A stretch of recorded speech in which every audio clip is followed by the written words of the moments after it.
মাননীয় স্বরাষ্ট্রমন্ত্রী এবং শিক্ষামন্ত্রী, আপনারা কি চান যে দেশে সবসময় এরকম অরাজকতা পরিস্থিতি তৈরি হোক? মাননীয় স্বরাষ্ট্রমন্ত্রী সালাউদ্দিন আহমেদ, আপনি চট্টগ্রামের লোক, অথচ আপনার চট্টগ্রামে দিনে দুপুরে এরকম একটি বেসরকারি প্রতিষ্ঠানে হামলা চালালো দুর্বৃত্তরা এবং ফোনে চাঁদা চাইলো 2 কোটি টাকা। কি করতেছেন আপনি? আপনি স্বরাষ্ট্র মন্ত্রণালয়ের দায়িত্ব নিয়ে অন্য সকল মন্ত্রণালয়ের কাজ করতেছেন, অথচ নিজের মন্ত্রণালয়ের কোনো কাজকাম ঠিকমতো করতে পারতেছেন না। আপনি দায়িত্ব নেওয়ার পরে দেশে কতগুলো জায়গায় চাঁদাবাজির অভিযোগ পাওয়া গেছে, কত হত্যাযজ্ঞ হয়েছে, এগুলোর কোনো সুরাহা করতে পেরেছেন? আপনি শুধু সংবিধান নিয়েই আছেন, সংসদে খালি সংবিধান নিয়ে তোলপাড় করেন।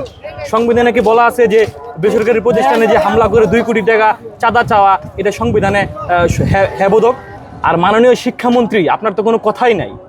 আপনার নামের আগে বিশেষণ জুড়ে গিয়েছিল হেলিকপ্টার মন্ত্রী, আর এখন পোলাপান বিশেষণ দিয়েছে তরমুজ মন্ত্রী।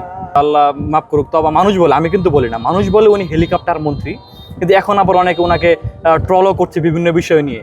আপনি একজন শিক্ষামন্ত্রী হিসেবে এই দেশে যে এত আন্দোলন হচ্ছে, স্টুডেন্টদেরকে মারা হচ্ছে, এই বিষয়ে আপনি কী পদক্ষেপ নিচ্ছেন? এরকম জোকারি করলে মন্ত্রিত্ব কীভাবে চালাবেন? আপনার মনে রাখতে হবে আপনি একজন মন্ত্রী। আপনি যদি আমাদের লিডার জাকির খানের মতো করে কথা বলেন, বিভিন্ন স্ট্যাটাস দেন, এটা তো কখনো মেনে নেওয়া যায় না। আপনার আত্মসম্মান বোধ যদি আপনি ধরে রাখতে না পারেন, আপনি যদি বিএনপির সম্মানহানি করেন, আপনি যদি নিজের লেভেল অনুযায়ী কথা বলতে না পারেন, তাহলে আপনি পদত্যাগ করুন। শহীদ জিয়ার গড়া দল বিএনপিকে এভাবে ছোট করবেন না।